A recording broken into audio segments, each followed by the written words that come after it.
Prêt? Go. I'm ready. Charlie, c'est la première interview de ton livre. Ouais. C'est une dinguerie. Franchement, c'est une dinguerie.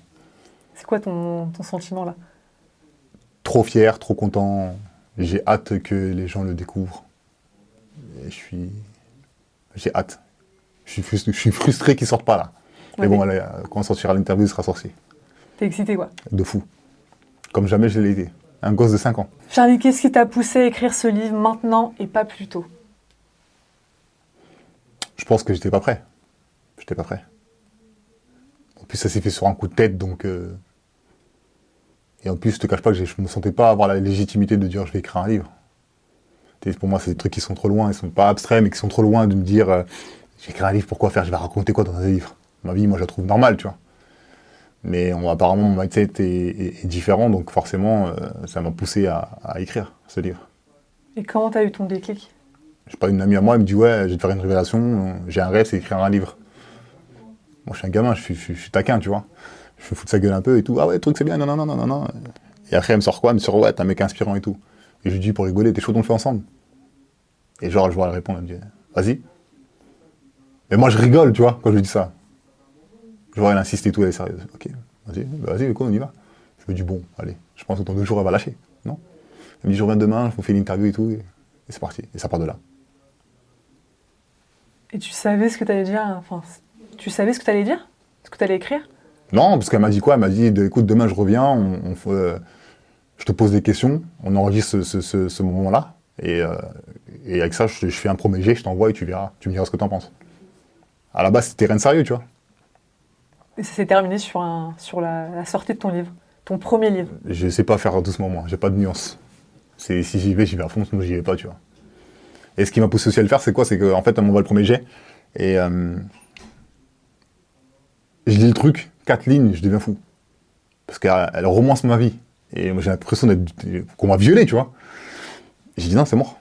Je l'appelle au téléphone. T'es malade, pourquoi t'écris ça? Mais c'est ce que tu m'as dit. Ouais, c'est ce que j'ai dit. Mais pourquoi tu l'as écrit comme ça, de cette manière? Mais c'est quoi ce truc de fou? Non, non, non, non.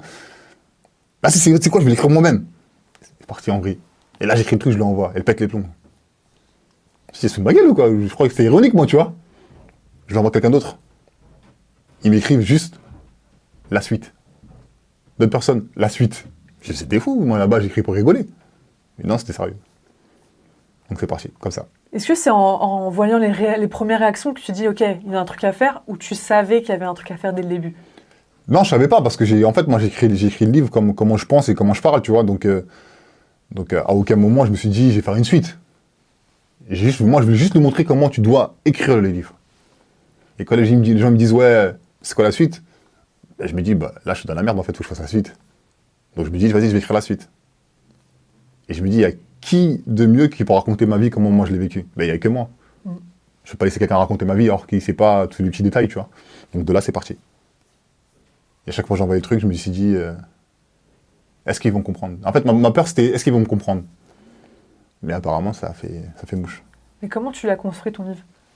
C'est-à-dire? Est-ce que tu t'es dit ok, le fil conducteur c'est ça, donc au fur et à mesure des chapitres, je vais raconter ça, ça, ça, ou ça s'est un peu fait naturellement à force que tu écris ton chapitre, et ben en fait ça devient naturel, tu vois? Ben, en fait, quand j'écris les premiers chapitres, où je parle de mon enfance, où je parle des prémices qui m'ont amené à avoir ce mindset, parce que le but à la base, c'était mon mindset. Le fil rouge du livre, c'était le mindset. Ce qu'elle admirait chez moi, entre guillemets, c'est mon mindset. Donc, je ne pouvais pas parler autre chose que mon mindset. Je vais te parler de ma vie pour que tu puisses comprendre le contexte qui m'a poussé à avoir ce mindset, mais je ne vais jamais parler de ma vie. Tu ne me poses pas de questions, on ne se connaît pas, je ne vais jamais parler de ma vie. Je suis quelqu'un de très pudique. Donc, moi, mon but à moi, c'était d'expliquer aux gens comment j'ai fait pour avoir cette mentalité, cette vision des choses maintenant. Mais t'as quand même dû te dévoiler. Un petit peu. Un petit peu. Mais ce que je dévoile, c'est des trucs que je dis ou j'écris, où tu prêtes pas attention. Comment ça? Ben, sur les posts que je fais sur Instagram, si tu regardes bien comment j'écris, la manière comment je l'écris, ou sur des posts spécifiques, tout ce que je dis, je l'ai déjà dit. Sauf que tu l'as pas vu. Tu décris des moments où ton mindset s'est forgé dans la douleur et le doute. Hmm.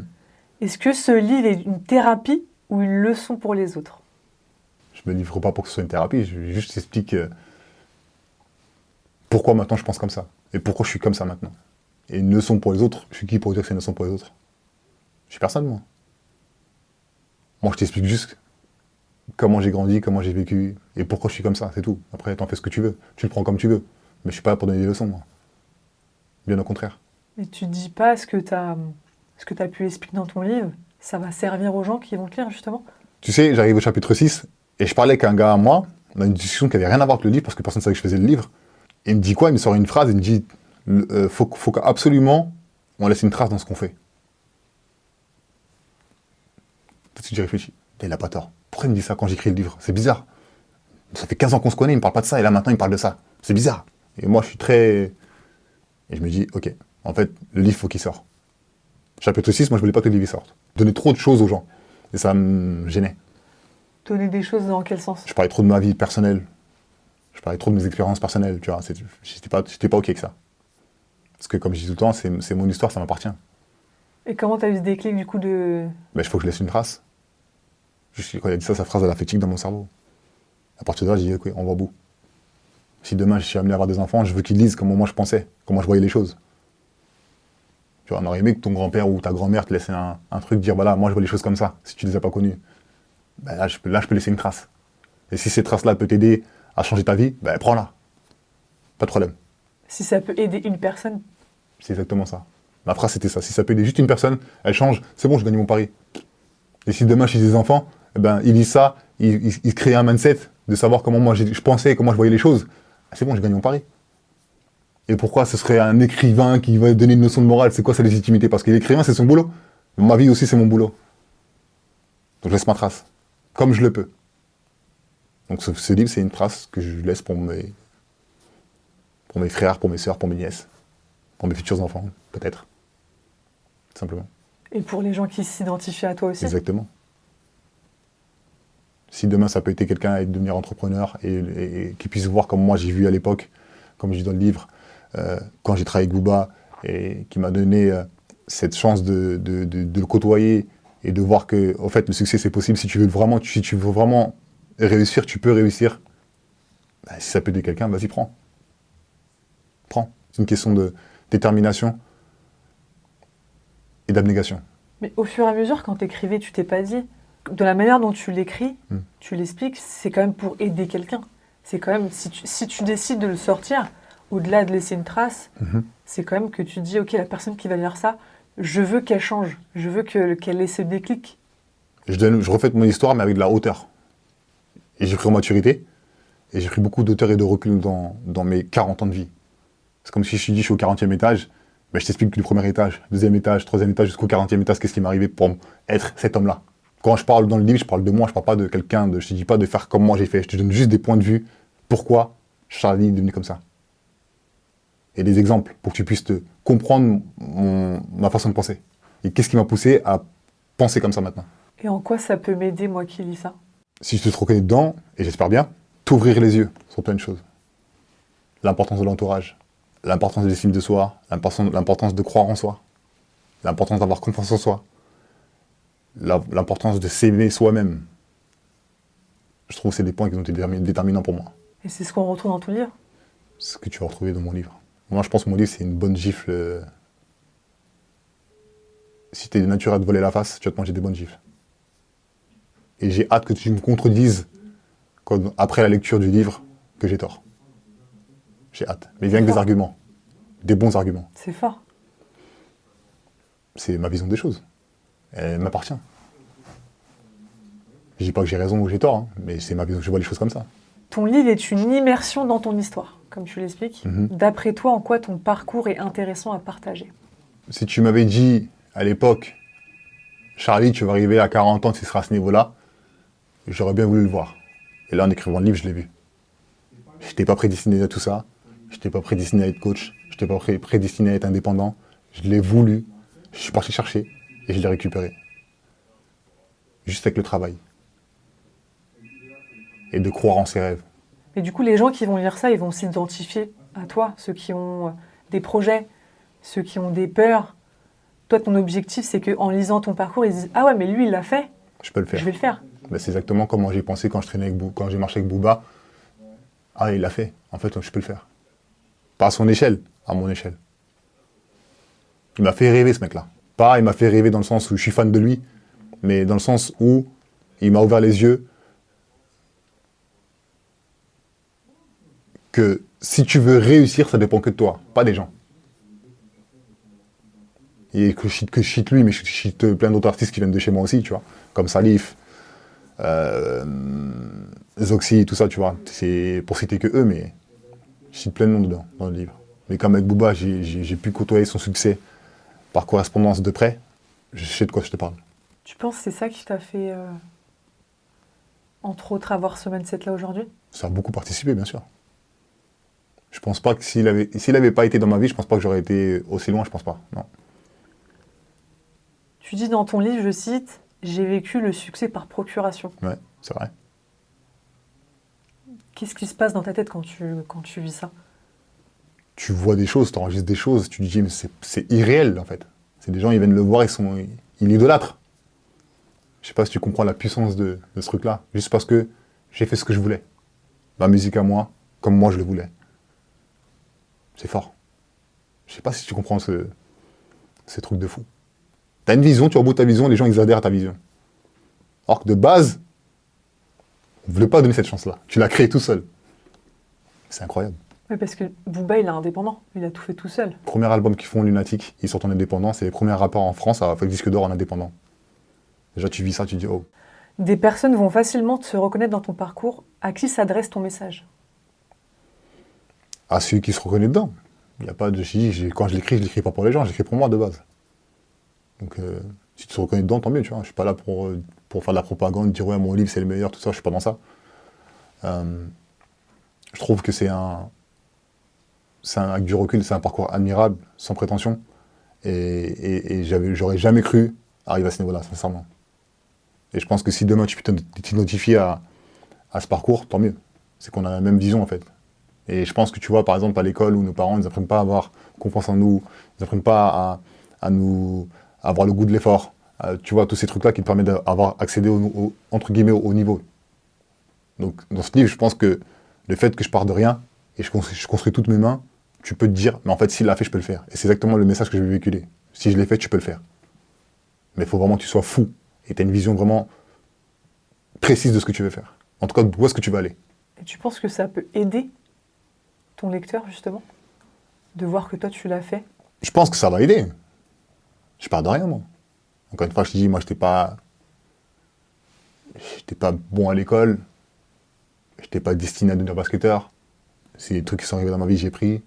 Ça m'a amené, ça m'a amené de l'expérience. J'ai fait du coaching, je pensais pas exceller comme ça. C'est juste du travail, en fait, dans tout ça. Tout ce que je te parle, c'est le mot qui est masqué derrière, c'est travail. Qu'est-ce que tu veux apporter au lecteur avec ce livre? Une prise de conscience. Une prise de conscience ou une transformation? Une prise de conscience. J'ai pas la prétention de dire que je vais te transformer, mais une prise de conscience. Ce que je veux t'amener, c'est une ouverture d'esprit. De ne pas rester fermé avec des œillères. De te dire, ok, pourquoi il me parle ce mec-là? Qu'est-ce qu'il a à me dire? Prends mon histoire, lis-la, et après on fait un débat si tu veux. Mais je sais que si tu lis ce livre-là, tu resteras pas indemne. Ça paraît peut-être prétentieux, tu vois, mais je sais ce que j'ai écrit, je connais ma vie. Et c'est pas prétentieux. Parce qu'aujourd'hui, quand je regarde, même les gens qui me suivent, ils disent, ouais, t'es un mec déterminé. Mais avant, j'étais pas comme ça, hein. Faut pas oublier, hein. Je suis pas né déterminé, hein. Je suis devenu. Je suis pas né déterminé. J'étais comme tout le monde. Tu me donnes juste le strict minimum, ça m'allait. Maintenant, je veux toujours plus. Oui, et c'est dans ton livre, on comprend pourquoi tu es devenu comme ça, en fait. Exactement. Les choix que j'ai dû faire. Les erreurs que j'ai fait. Plein de paramètres que tu vas dire, ah, en fait, je comprends mieux pourquoi. Peut-être aujourd'hui, les gens ils vont mieux me comprendre. Peut-être. Ou pas. Peut-être qu'ils vont s'identifier à toi, ils vont vouloir faire pareil. J'espère. En tout cas, je leur souhaite. Mais là, même encore plus haut que moi. Moi, je suis juste le patron zéro, entre guillemets. J'ai essayé, ouais, ok, d'accord, j'ai reçu ce que je voulais, mais si maintenant ça ouvre d'autres portes à d'autres personnes, dans le même cas que moi, allez-y les gars, foncez. C'est réalisable. Mais ça va vous coûter cher. Après, c'est ça, est-ce qu'ils sont prêts? Est-ce que tu es prêt à faire les sacrifices? C'est un Ça, autre c'est sujet. propre à eux, ça. Ça va être jugé, mais en tout cas, j'ai fait ce que je voulais, j'ai fait ce que je devais faire pour arriver à cette position. Encore une fois, je dis pas que je suis le meilleur, loin de ça, hein. C'est juste que j'ai voulu un truc, je me suis battu pour l'avoir et je l'ai eu, par le travail. Quel est le message que tu veux qu'ils retiennent en fermant la dernière page? Que je les ai fait rêver. Comme moi, j'ai rêvé à l'époque, quand je voyais les plus grands que moi. Je rêvais, je dis, ouais, putain, j'aimerais trop ça, j'aimerais trop ça. Oublie pas ça. Un rêve devient un objectif.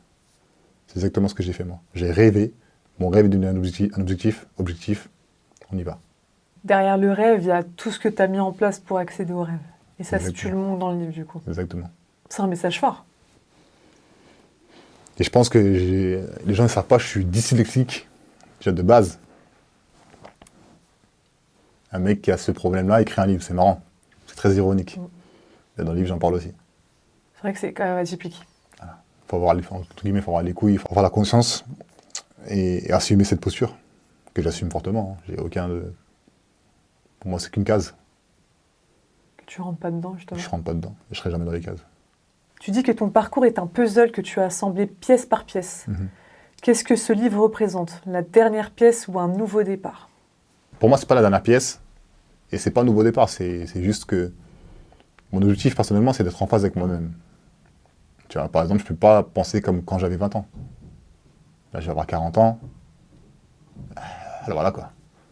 Faut que t'aies un sens de la maturité un minimum, tu vois. Donc, c'est juste que je voyage, j'apprécie où je suis, c'est tout. Il n'y a pas de nouveau départ, il n'y a pas d'arrêt, il n'y a pas de truc. Je vis la vie comme un voyage. Peut-être que demain je serai en Australie, comme demain je peux être au Zimbabwe, demain je peux être au Sénégal, demain je peux être en Zambie. Je kiffe, je vis, je vois. Ça me plaît, je suis là, ça me plaît pas, je vais voir autre part. Et pour toi, c'est pas une sorte de tournant dans ta carrière? Carrière de quoi? De coach? Ta carrière de coach? Tournant, ça peut être un tournant, peut-être pour les gens, peut-être pas pour moi. C'est que moi, je suis un mec qui m'ennuie vite. Il me faut constamment des nouveaux objectifs. Dès que je vois que je prends plus mon plaisir, je commence à me chercher une nouvelle occupation. Quand j'atteins ce que je voulais, il me faut autre chose, tu vois. Ouais, mais c'est quand même une nouvelle orientation. Pourquoi? Parce que je sors un livre. Qu'est-ce qui change de Charlie, à la base? Rien. Je suis toujours le même, sauf qu'il a mis ce qu'il pense en écrit. Je reste le même homme. Ouais, mais le fait, tu parlais de laisser une trace. Oui, mais laisser une trace pour qui? Mes futurs enfants, si j'en ai. Mais même pour les gens qui te... Même qui les vont gens, vivre. même les gens qui viennent du même Qui milieu vont que moi, vivre. tu vois. Ils ont une étincelle d'espoir. Mais du coup, tu as quand même l'ambition que ce livre marque les gens qui te lisent. Je trouve l'ambition, c'est prétentieux. Tu mettrais quoi comme mot? Parce que pour moi, ce livre, il va te marquer ou il te marquera pas.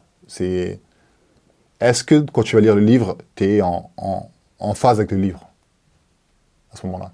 Peut-être que tu ne seras pas en phase, peut-être que tu vas pas comprendre des choses, peut-être que tu vas relire plus tard, tu vas dire ah je comprends mieux ce qu'il disait, truc. Tu vois, c'est comme la musique, quand tu écoutes la musique, je sais pas, on sort une punchline, tu la comprends pas à 18 ans, tu écoutes à 20 ans, tu comprends, tu dis ah ouais en fait, ah ouais il a dit un truc de ouf, mais c'était il y a 2 ans. C'est un truc de ouf, pourquoi j'ai pas compris? T'étais pas prêt. T'étais pas prêt. Là, t'as plus de maturité, plus d'expérience, tu comprends la punchline. Alors qu'il y a 2 ans, t'as écouté l'album 40 000 fois, t'as pas compris la punchline.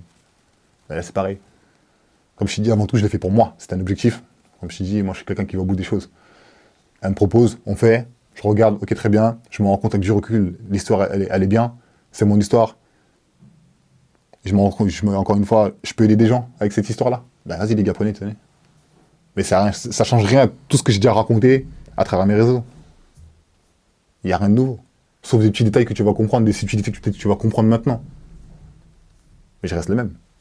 Mais c'est une sorte de guide quand même. C'est prétentieux de dire ça. C'est pas un guide. Moi, je raconte juste ma vie. Comment je peux dire que je suis un guide? Je suis pas un guide, moi. Non, pas dans ce sens-là, mais je veux dire, le fait d'avoir tout mis à l'écrit et comment tu interpelles ton lecteur aussi. Ouais. Tu disais que tu aimerais que ton lecteur ait une prise de conscience. Ouais. Ça peut être un outil pour cette personne qui te lit. Si c'est un outil qui te rend meilleur, prends. Mais de base, c'est pas le but. C'est comme demain, j'écris une chanson triste qui va te toucher parce que tu te reconnais dans la musique. Mais j'y suis pour rien, moi. Moi, je suis juste transmis mon émotion. T'en fais ce que tu veux. Si maintenant cette musique, elle te sort du trou, tant mieux. C'est que t'as compris ce que je traversais. On a traversé peut-être certainement la même chose, peut-être pas la même hauteur, mais tu t'es reconnu dedans. Moi, ce qui me fait kiffer dans tout ça, c'est la lettre que j'écris à mes futurs enfants, où je leur donne une conduite de vie. Si je suis pas là, ben, au moins ils auront une trace de se dire ouais, mon père il m'a laissé ça, maintenant je sais comment je dois conduire. Ils vont savoir aussi comment je pense, comment je pensais. Et si maintenant toi t'es lecteur, tu kiffes ce que je te raconte, ben, c'est ma vie à 200%. À la base, j'étais condamné et j'ai décidé de prendre en main mon avenir. Je sais pas ce qu'il y a d'exceptionnel dedans. Il y a plein de gens qui le font. Peut-être comment je le raconte, c'est peut-être beaucoup plus brutal et tu vas peut-être te sentir concerné, mais dans le fond, il y en a plein qui le font. Sauf que moi, j'ai cette folie de dire quoi? Bah vas-y, moi, je vais en faire un livre. Mais si elle m'avait jamais proposé, je l'aurais jamais fait. Ouais, peut-être que les gens ils vont plus facilement s'identifier à toi que parce que les livres sur le mindset, il y en a plein finalement aujourd'hui. Ouais. Tu regardes la vie, je dis n'importe quoi, de Steve Jobs, tu te dis ah ouais, le mec il a réussi alors qu'il a galéré quand même dans sa vie. Mais si tu prends par exemple des Omar Sy, Omar Sy est très haut aujourd'hui. Omar Sy, il parle pas à tout le monde. En tout cas, il parle pas à nous, il me parle pas moi à mon échelle. Moi, je suis admiratif de ce qu'il a fait. Mais à mon échelle, il me parle pas. Parce qu'il est trop loin. Tu comprends? Si maintenant tu arrives à t'identifier à moi et en comprenant que tu peux réussir toi aussi de ton côté, mais tant mieux, j'ai réussi mon pari. Mais à la base, comme je dis, je l'ai pas fait pour les gens, je l'ai fait pour moi. Laisser une trace de ce que je fais et de qui je suis et de comment j'ai pensé. Mais s'il peut aider, prenez les gars, prenez. Si un lecteur devait citer une phrase de ton livre à son entourage, ça serait laquelle selon toi? Ils ont voulu séquestrer mes rêves, mais je suis claustrophobe. Pourquoi celle-là? Tu vas prendre un prof, tu vas prendre ton entourage, ils vont jamais croire en ce que tu fais. Ils vont toujours ouais, fais pas ça. Ils vont retransmettre leur peur chez toi. Inconsciemment, ils t'empêchent d'aller où tu veux aller. Si demain tu dis je vais être milliardaire, on va te regarder, qu'est-ce que tu racontes toi? Tu n'es même pas aligné deux mots, tu nous parles d'être milliardaire. Ben, quelque part, ils te freinent dans tes rêves. Mais le fait que tu sois claustrophobe, sois un peu fou en fait, ben, tu vas aller au bout. Et une vision, c'est d'aller au bout. Pour toi, c'est vraiment la phrase C'est pas la phrase, mais c'est une qui m'est venue tout de suite en tête. ouais. Parce qu'il y a des il y a des belles phrases, il y a des phrases qui sont tournées. Si je pense pas que si tu le lis une fois, tu vas comprendre le livre. Je pense pas. Je me suis tellement pris la tête sur les mots et les jeux de mots, comment les placer, que tu vas pas comprendre tout de suite le sens tout de suite. C'est pas possible. À moins que tu sois fou. Tu sois fou comme moi, c'est-à-dire que tu es un génie. Fonce, mon frère. Fonce, t'arrêtes pas. Il est complexe, le livre. C'est un truc très profond. C'est pas juste un livre de mindset que vous pouvez voir sur Instagram. Hein. C'est complètement différent. Il faut le lire plusieurs fois pour... Je pense qu'il faut utiliser au moins 2 ou 3 fois pour bien comprendre où est-ce que je voulais t'amener. Parce qu'il pousse vraiment à la réflexion. Et faire même des recherches, tu disais? Des recherches, de comprendre les noms que j'ai cités, de comprendre le sens de ces gens-là, qu'est-ce qu'ils font dans leur vie. Je pense que comment je te l'ai imagé, comment je te ramène dans mon rêve, il faut que tu sois accroché quand même. Il faut que demain tu dors encore et tu rêves encore le même rêve. Et tu vas dire, ah ouais, mais attends, je viens de comprendre là, ce qu'il disait, c'est un truc de fou. Tu écris pour inspirer. Mais en écrivant ce livre, qu'est-ce que tu as appris sur toi-même que tu ne savais pas avant? Le degré de ma patience que j'avais minimisé. Comment ça?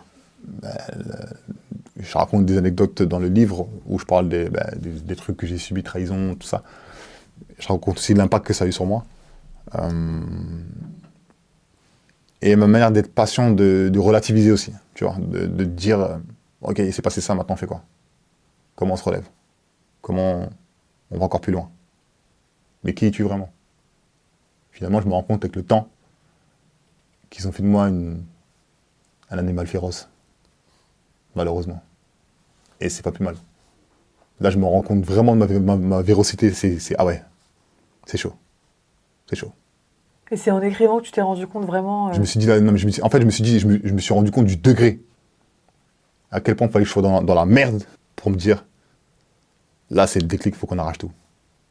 C'est vraiment, je sais pas comment t'expliquer, il faut vraiment que je sois dans le trou, tu vois, il faut blesser au plus profond de moi-même que je me dis, ouais, là, c'est chaud, là, maintenant, il faut qu'on se relève. Mais si on se relève, il faut qu'on passe un cap. Tu vois, dans le livre, à un moment donné, je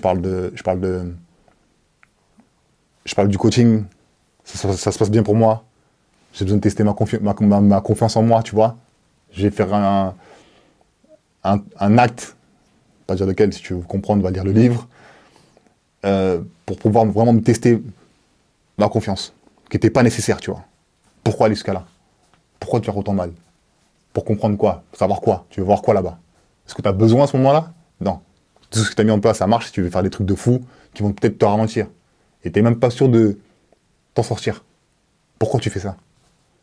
Ben, je l'ai compris. C'est important pour moi de le faire. Je voulais vraiment sceller ma confiance. Et là, depuis, c'est chaud. penses que c'est grâce à ça que t'es comme ça aujourd'hui? Par rapport à ce Je qui pense s'est que cet passé? acte-là, en 2018, ça a scellé ma confiance et je me suis dit, ça y est, c'est la guerre. Bon, inarrêtable. Sans prétention, inarrêtable. Il n'y a pas un projet qui va m'effrayer, il n'y a pas un projet que je vais faire, je vais avoir peur. On va tout droit maintenant, il n'y a plus de frein, ça y est. Plus de doute, plus rien, ça y est. On a vu ce qu'on voulait voir, on sait qui on est maintenant, on connaît notre valeur, on connaît notre force, on y va. Dans le livre, tu parles beaucoup de la douleur qui te rend meilleur. Ouais. C'est un peu ce que tu expliques là. On n'est pas éduqué à aimer la souffrance. T'en parles justement. Ouais. On n'est pas éduqué à ça, on n'est pas programmé à ça. L'être humain, c'est le strict minimum, il est content. Non, moi j'ai besoin de souffrir. Si je souffre, c'est chaud. Je ressors une leçon, elle est incroyable. Et si je comprends la leçon, non, c'est chaud. Mais les gens aiment pas souffrir. Ou veulent pas souffrir. Qui est plutôt normal, enfin, qui est plutôt humain. Et donc, est-ce qu'ils ont raison? Quand tu domptes la douleur, t'as peur de rien. Tu vas entreprendre un truc, tu sais que ça va être dur. Et tu domptes la douleur. Est-ce que t'as peur? Non. Tu y vas. Peu importe ce qui se passe sur ton chemin, tu vas relever le défi. T'es prêt. Quand les gens ils font un combat de MMA, ils sont prêts. Ils pensent être prêts. Mais quand ils vont à la guerre, ils disent pas je vais perdre. Sinon ils rentrent pas dans la cage. C'est mathématique, tu comprends? Ils s'entraînent dur pour se dire vas-y, lui je vais le tuer. Et quand on rentre dans la cage, ils vont le tuer, ils veulent le tuer. Mais il y a un gagnant, il y a un perdant. Peut-être que t'as mal fait un truc à un moment donné, ou t'as bien fait un truc qui a fait que t'as gagné. Après, c'est une mentalité. Mais moi, j'aime ce côté douleur, souffrir, j'aime bien. Parce que ça me remet en question, constamment. Et ça me prouve de quoi je suis capable aussi. Dans ton livre, tu te poses cette question, pourquoi lui et pas moi? Ouais. Quand tu te l'as posée, est-ce que c'était un moteur ou une frustration pour toi? C'est une compréhension. Qu'est-ce qu'il a de plus que moi pour réussir là où il a réussi? Pourquoi c'est lui qui réussit et pas moi? Qu'est-ce qu'il a mis en place pour réussir et pas moi? Pourquoi lui, il gagne plus d'argent que moi? Pourquoi lui, il a une meilleure situation que la mienne? C'est pas la jalousie, attention, hein. Pas faire l'amalgame entre la jalousie et le truc, c'est de la compréhension, c'est de comprendre mais pourquoi il arrive à ce stade-là et pas moi? Est-ce qu'il a un truc de plus que moi? Est-ce qu'il a une capacité de plus que la mienne? Pourquoi? Ouais, c'est plus une analyse que... Exactement, un état des lieux.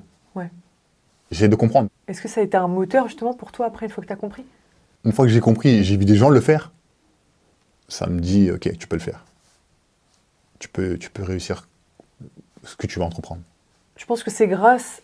Je peux m'identifier à eux, peu importe leur niveau. Je parle de Booba, je te parle de Salif, je te parle des potes à moi qui ont ouvert des restaurants. Ils ont juste eu, entre guillemets, excuse-moi du terme, la part de couilles qui allait avec. C'est ça qui nous différencie. Ok, moi je vais prendre des risques, tu vas en prendre, moi je vais pas en prendre. D'abord, vas-y, fais, et après je regarde comment tu fais, et si je vois que tu fais bien, bah, je vais essayer de faire comme toi. Ben non. Moi je te pose des questions. Pourquoi tu as fait ça? Pourquoi ce choix-là? Comment tu as fait? Tu as fait un crédit? T'es pas je sais pas qui? Comment tu as fait pour économiser? Comment truc? Je m'explique. Je m'imprègne. Ok, ça veut dire que ce qu'il a fait, je peux le faire. Peut-être pas comment il l'a fait. Peut-être je vais le faire différemment, mais je peux le faire. Peut-être lui a 4 snacks, peut-être j'aurai un quart de snack. Mais j'ai mon snack. Ça te donne la dalle pour le faire en fait. Bien sûr. Et le pire, c'est qu'ils ont réussi. Et je te donne mon temps pour te faire comprendre que tu peux réussir aussi. Et je t'explique comment j'ai fait. Ben, je peux le faire. Peut-être pas à la hauteur qu'il a fait, mais je peux le faire. Si je m'en sens capable, hein, attention. Ben, j'y vais. Mais comment tu sais si t'es capable ou pas? En essayant, en recommençant. Et en essayant. Tu parles souvent de casser ses croyances limitantes. Est-ce que tu peux nous expliquer? J'ai toujours des croyances que je me disais, le succès, c'est réservé qu'aux autres ou aux meilleurs. Non. Le succès, c'est réservé aux gens qui ont des couilles. Et qui y vont. Et qui prennent des risques. Que tu prendras jamais. Les gens qui essayent, qui ont faim de réussir, qui ont soif de réussir. La réussite, tout est relatif dans la réussite. Attention, hein, c'est pas être milliardaire, je peux vouloir réussir et avoir juste une femme et des enfants. C'est propre à moi, ma réussite. Mais me battre pour mon objectif et ma réussite. La seule différence entre un mec qui essaye et un mec qui essaye pas, c'est la part de couille. C'est tout, après le reste. En fait, c'est l'audace. Exactement, le culot, surtout. Le culot. Exemple, je sais pas si tu te rappelles la marque Edardi. Ça remonte, bref, c'est une marque de vêtements qu'un mec il avait. Pourquoi sa marque elle explose? À l'époque, Britney Spears se sépare de Timberlake, pardon. Gros média à l'époque, elle avait la hype de ouf. Qu'est-ce qu'il fait? Je crois qu'il lui balance une casquette, elle la met. Sa marque elle décolle. Parce que j'ai le culot d'envoyer ma casquette, elle l'a mise. Et si j'étais là mort de peur? Je te vois, je t'envoie ma casquette, il n'y a jamais la suite. Mais je prends ma casquette, je la lance. En espérant que tu la mettes. Et là, tu la mets. Et là, j'explose. C'est le culot. C'est les couilles. Il a créé la cause. Et la finalité. Et comment toi, t'as fait ce switch mental pour ne plus te saboter? Bah, je te dis, à l'époque, je traînais avec Booba. Il sort de lunatique. Il sort en mort, donc il est au début de son prime. Moi, déjà, à l'époque, je réalise pas. Entre lui et moi, il y a 8 ans d'écart. Donc, je suis 8 ans plus jeune. Donc, 8 ans plus jeune, à l'époque, dis-toi bien que c'est pas pareil que maintenant. Donc, je le côtoie, grâce à Brahms, paix à son âme. Les gens, ils te parlent de Booba, tu te dis, waouh. Toi, tu le vois au quartier, c'est un mec normal. Et j'arrivais pas à comprendre de ce que les gens me disaient de lui et ce que moi, je voyais de lui. Tu vois, j'arrivais pas à faire cet emboîtement. Parce que moi, je voyais un mec qui était ultra cool, qui parlait avec nous, qui rigolait avec nous, avec qui on allait faire du basket, et il me parlait d'un mec, waouh, il a fait des dingueries dans le rap. J'arrivais pas à comprendre, tu vois. Et j'ai jamais réussi à comprendre jusqu'à aujourd'hui. Parce qu'eux, ils connaissent le rappeur, moi, je connais l'homme. Donc, c'est pas le même point de vue, tu vois. Et le fait de tout ce qu'il a fait. Je prends de l'âge, je suis en âge de comprendre maintenant, de tout ce qu'il a fait, tout ce qu'il a réalisé. La cité n'a pas de barreaux. Mais c'est vrai. J'ai voyagé, j'ai vu des choses différentes, tu vois. Et ça, ok, mon esprit, c'est plus la même chose. J'ai plus d'œillère, en fait, là. Là, je vois clair. Je vois très clair. Et plus tu le vois, plus glow up, tu te dis, oh, attends, il va s'arrêter quand, lui? Juste pourquoi? Parce que je vais faire de la musique comme moi, j'ai envie de faire de la musique, et ça prend comme ça. Et ça m'enrichit, financièrement et aussi humainement. C'est trop. C'est trop. Et peu importe le milieu, hein, dans ce que tu fais, hein, même si tu as une entreprise, peu importe. Tu as une vision, tu vois, au bout de ta vision. Et ça prend, les gens suivent ta vision. Sans que tu changes ta vision. Je sais pas si tu te rends compte de quoi je te parle, là, en fait. C'est énorme. En tout cas, à mes yeux. On constate que Booba a vraiment un impact quand même. Un gros impact. Un gros impact. Comme Brahms aussi. Je joue au basket, pourquoi? C'est grâce à Brahms. Si il ne m'avait pas coursé dans le quartier, me casser les pieds pour jouer au basket, j'aurais jamais joué au basket, par exemple, tu vois. Et je lui dois beaucoup à ce grand frère qui est plus là. C'est pareil. C'est des mecs qui sont là, ils t'aident sans le vouloir, tu vois. Ils font juste... ils ont juste la phrase de plus. Eh, viens avec moi. Eh, fais ci. Qui change ta vie. C'est fou. Je pense que ça a changé ta vie parce que tu étais prêt à entendre ce qu'il te disait. Non. J'ai changé ma vie parce que j'ai toujours été auditif et visuel. J'enregistre vite. Je comprends vite. Donc quand je traîne avec eux, je me dis, oh, ok. Ok, en fait, c'est pire que ce que je pensais. Je traîne avec des mecs qui ont 8 ans de plus que moi. C'est-à-dire que je gagne 10 ans d'avance dans ma vie. Pour même les choix que je vais faire. Moi, Brahms, on va dire, pour moi, c'est comme s'il avait terminé mon éducation. Eh, fais pas ça, ça, le bien du mal, c'est comme ça, fais pas ça, ça. Quand tu fais ça comme ça, pas comme ça, ça. Joue au basket. Je vais peut-être pouvoir peut-être en vivre. Ah ouais, t'es sûr? T'inquiète, fais-moi confiance. Continue à jouer dur, tu vas voir, ça va prendre. Je te garantis rien, bosse dur, hein, mais lâche pas. C'est tout con, ce qu'il dit. C'est pas un truc de fou, ce qu'il a dit. Mais je me suis accroché à ça. J'ai joué 10 ans, j'ai pris mon argent. Ouais, mais parce que tu t'es accroché. Oui. T'aurais pu dire... Mais parce qu'il a eu la phrase. S'il n'avait pas eu la phrase, je ne serais pas accroché. Tu rencontres un mec qui croit un petit peu en toi. C'est un truc de fou. T'es qui, toi? T'as fait quoi pour que je croie en toi? C'est parce qu'il voit que t'as un bon cœur. C'est une dinguerie. C'est une dinguerie. Dans le livre, je parle, même Booba, quand on ouvre le magasin avec lui, il pose une somme. Il nous regarde dans les yeux, il dit, écoutez les gars, j'ai posé cette somme-là. Si ça marche pas, vous me devez rien. De quoi on parle là? Tu parles de quoi là? Même moi je le regarde, je dis, qu'est-ce que tu racontes? Non. Si on rate là, vous me devez rien. Qui fait ça? Qui? Ah, vas-y. Vas-y. Qu'est-ce que je te dise? Qui fait ça dans ta vie? Ils sont combien à faire ça? Tu vois ce que je veux dire? C'est juste qu'il voit un petit qui a faim un peu. Ah, je peux l'aider comme ça? Vas-y, je vais l'aider comme ça. Sans rien me demander. Et à l'époque, il me fait ça, il me connaît pas très bien. Hein. Il sait que je suis un petit du quartier, mais il sait pas qui je suis. Il me connaît pas. Il me connaît pas comme il me connaît après, tu vois. Vas-y, viens, on y va, on fait. Mais si on se rate, tranquille, tu me dois rien. Qui fait ça? C'est fort. C'est ça que je te dis, que tu peux être d'accord et pas d'accord avec ce qu'il fait aujourd'hui, mais moi, j'oublierai pas ce qu'il a fait pour moi. Je peux pas cracher sur lui. Hors de question. Même sur tous les mecs qui m'ont aidé, tous les gens qui m'ont aidé pour en arriver à ce niveau-là. Hors de question. Je suis pas un ingrat. Je suis un mec reconnaissant. Sans eux, je serais pas là. Tu racontes que la muscu t'a donné le goût de l'effort et du dépassement. Ouais. Est-ce que c'est un modèle que tout le monde peut suivre ou est-ce que c'est vraiment réservé à certaines personnes? C'est un modèle que tout le monde peut suivre parce que la musculation, en tout cas si tu veux des résultats, ça te demande beaucoup de discipline, de patience et de travail. Ça, tu ne pourras pas y échapper.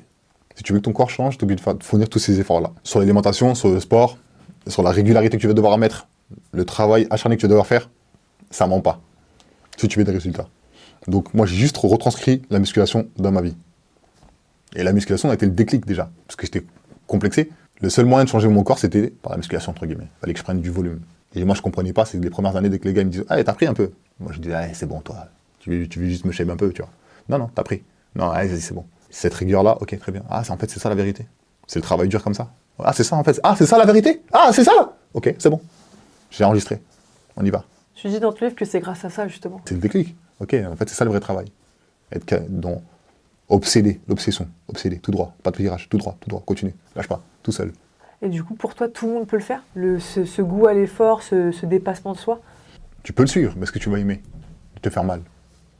Parce que les gens qui vont à la salle, qui aiment ça, ils se font mal. C'est une forme d'automutilation. Est-ce que tu vas aimer cette souffrance constante tous les jours? Penser qu'à ça, te couper du monde que pour ça. C'est un gros taf, hein. Mais ça accessible à tout le monde. Dans ton livre, tu dis que le 24 au soir et le 31 décembre, J'étais à la salle, ouais. t'étais au sport. Ouais. Et il n'y avait que les gens Des terres. comme toi, en fait. Des terres. Et j'ai créé beaucoup d'amitiés avec des mecs, des bodybuilders, parce que on devait être 5-6 pèlerins dans la salle. Et les mecs de l'accueil, c'est les couilles, les gars, ça va fermer, parce que là, c'est Noël, et là, c'est le jour de l'an. Donc les gars, s'il vous plaît, faites vite, tout ça. Non, ouais, t'inquiète. 5-6 dans la salle, elle était vide. Mais j'étais là, j'ai vu ça. Je l'ai vu, moi, je l'ai vécu, ça. Parce que l'obsession. Je sais pas faire un truc à moitié, malheureusement. Je sais pas faire un truc doucement. Si j'y vais, c'est à fond.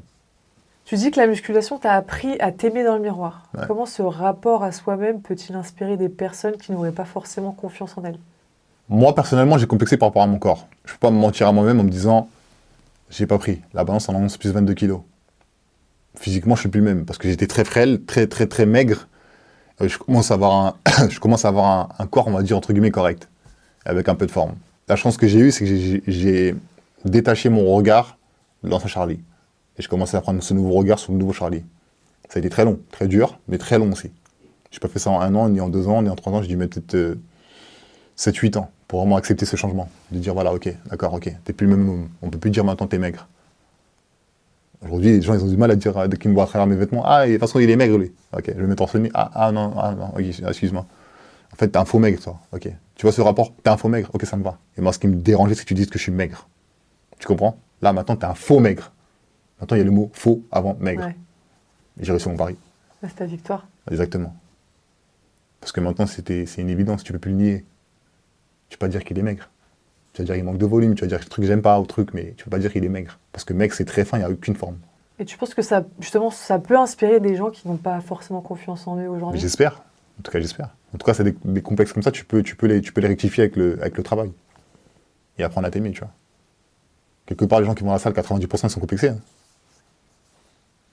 Par une partie de leur corps. Ouais, j'aime pas mes fesses, j'aime pas mes cuisses, j'aime pas ça. Donc, il n'y a que 10% qui font du sport juste parce qu'ils kiffent le sport. La plupart, c'est décomplexé. Dans ton livre, tu dis que chaque étape de ta vie a construit ton puzzle. Avec le recul, quel moment a été la pièce maîtresse? Pièce maîtresse, il n'y en a pas en fait, parce que là, vu que je raconte juste une partie de ma vie, donc je peux pas dire que c'est une pièce maîtresse, mais des injustices que j'ai vécues, c'est des pièces maîtresses. D'avoir traîné avec Brahms, c'est une pièce maîtresse. D'avoir traîné avec Booba, c'est une pièce maîtresse. Côtoyer Salif, c'est une pièce maîtresse. Tu vois, chaque personne a m'apporté un truc. T'en as pas Je n'ai pas une spécifique, non. J'en ai plein spécifiques qui ont été déterminantes sur la suite, mais j'ai pas une qui dit ouais, c'est là, c'est ces trucs, non. Pour moi, je suis visuel, donc c'est-à-dire qu'un truc qui va être banal pour toi, pour moi, il va être très important. Et je suis auditif aussi, tu vas dire un truc, je vais dire oh, ah ouais, pourquoi t'as dit ça comme ça? Or, pour toi, c'est banal, mais moi, ça m'interpelle. Donc je peux pas dire que c'est un fait, c'est plusieurs faits. Si tu pouvais parler au Charlie d'avant, quel conseil lui donnerais-tu? T'aurais dû travailler ton mindset plus tôt.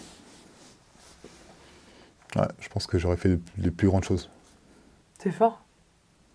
Je pense que si j'avais ces cartes que j'ai maintenant aujourd'hui, je pense que j'aurais fait des plus grandes choses. ce soit à l'école, que ce soit dans d'autres paramètres, tu vois, dans d'autres endroits, tu vois. Donc, ce mindset-là, je sais qu'aujourd'hui, il est très ancré en moi. C'est carrément, je dirais, ma personnalité. Donc, si j'avais ces cartes-là avant, je pense que je ne serais pas là. J'aurais été, je pense, qu'encore plus haut encore. Mais après, c'est ton parcours qui a fait aussi que tu as ce mindset-là Bien aujourd'hui. sûr, je ne crache pas dessus, mais je te dis juste que si j'avais ce mindset-là plus tôt, je pense que j'aurais fait des plus grandes choses. Et tu penses qu'est-ce qui a manqué pour que... La compréhension, ma compréhension de moi-même, de comment je fonctionne, que ce que j'aime, ce que je n'aime pas, de comment je m'estime, comment je m'estime pas, comment je m'aime pas. Tu vois, si j'avais fait ce travail intrinsèque plus tôt, je pense que j'en serais pas là. C'est pas donné à tout le monde de se remettre en question personnellement. Tu vois ce que je veux dire? Dans le livre, j'en parle, où je me remets même en question l'éducation que mes parents m'ont donnée. Est-ce que je suis OK avec ce qu'ils m'ont dit? Est-ce qu'ils ont raison dans ce qu'ils ont, dans comment ils m'ont éduqué? Des fois, je suis OK, des fois, je suis pas OK. Tu utilises énormément le mot valeur dans ton livre. Mhm.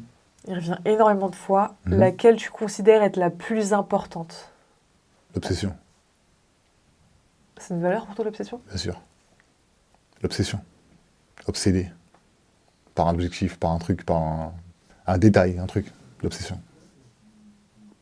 Pour moi, même, c'est pire que la discipline. La discipline, tu peux te mentir. Quand t'es obsédé, tu peux pas te mentir. C'est comme si t'es obsédé par une femme. Tu peux pas te mentir. Tu penses qu'à elle, pas à une autre. Dans le livre, on lit souvent que tu parles tout seul. Ouais. Tu peux nous expliquer? Je parle avec mon alter ego. Et tu lui dis quoi? Ça dépend. Qu'on s'aime, on s'aime pas. On se bagarre pas. Tout arraché ou pas, ça dépend. Ça dépend de la discussion qu'on a. Et ça te permet d'avancer? C'est quoi la... C'est quoi quel est mon pire ennemi? C'est moi-même. J'ai peur de rien. Dans ce que je fais, j'ai pas peur d'échouer, c'est pas peur de... Tu vois? Qu'est-ce qui me fait plus peur? C'est moi-même. C'est moi des fois qui me sabote. C'est moi des fois qui... Tu vois? Et c'est ce combat-là que j'ai mutuellement contre moi-même qui me permet de... Soit je réussis, soit j'échoue. Tu comprends? Donc c'est-à-dire c'est moi qui décide de... Vas-y, là on y va. Là on n'y va pas. Tu vois? Lui il peut dire là on n'y va pas. Or que moi je vais y aller. Ouais. Il faut que je lui parle. Il faut que je lui montre c'est qui le patron ici. C'est pas lui, c'est moi. En fait, c'est la petite voix que t'as... Dans la tête. Qu'on a dans notre tête. C'est ton alter ego. C'est qui veut te ramener dans le trou, tu vois. Oh, te lève pas, reste sur le canapé, mange des chips. Non, mange les abdos. Ton histoire, Charlie, elle est inspirante. Qu'est-ce que tu réponds à ceux qui pensent qu'ils n'arriveront pas à réussir? Je pense qu'ils se connaissent pas assez et ils se font pas assez confiance. Il faut que tu arrives à une situation critique pour que tu puisses connaître vraiment tes limites. Est-ce que tu as du sang-froid, t'as pas de sang-froid? Est-ce que tu es quelqu'un qui panique ou pas? Je pense qu'il te faut une situation critique pour savoir vraiment qui tu es. Pas ce que tu vaux, mais vraiment qui tu es. Des fois, on va croire qu'on n'est pas capable de faire des choses, et finalement, quand on les fait, on dit « Ah, mais en fait, je l'ai fait. » Et dans le fond, c'est pas si compliqué. C'est juste à essayer de le faire. Essayer de comprendre comment je peux le faire. Alors que si tu écoutes les gens, ben, je peux pas faire ça, t'as même pas essayé. C'est en essayant que tu vas savoir si tu peux le faire ou pas. Et généralement, les gens n'essayent même pas. C'est comme les gens qui n'aiment pas les brocolis. T'aimes pas pourquoi? T'as pas goûté ou t'aimes pas le goût? Non, j'ai pas goûté. Mais comment tu dis t'aimes pas? T'as pas goûté. Goûte d'abord, mets dans ta bouche. C'est de savoir c'est quoi ton palais dit quoi. Ah, t'aimes pas vraiment le goût? Ok, très bien, vas-y, truc. Et si demain tu le fais différemment, ah, finalement c'est bon, ben c'est des brocolis. Non. Si. Merci, Charlie. Merci à toi. On était sur la route d'un débrouillard. Merci. Ton parcours. Ouais. C'était une belle balade. Merci. Qu'est-ce que t'as pensé du livre, vu que tu l'as lu en avant-première? Toi, personnellement. Pour moi, personnellement, c'était une claque. Sur quel point? Sur comment tu racontes les choses. D'accord. C'est tellement authentique. Hmm. Et en fait, ce qui m'a le plus marqué, c'est que on s'identifie à toi. Ok. Et comme tu le disais dans l'interview, c'est que toi, tu as réussi à le faire et tu espères que la personne qui va lire ton livre, il va se dire, ok, bah, je peux le faire. Hmm. Et en fait, c'est exactement ce que je me suis dit quand j'ai lu ton livre. J'ai réussi à te faire rêver. Ouais. J'ai réussi mon pari.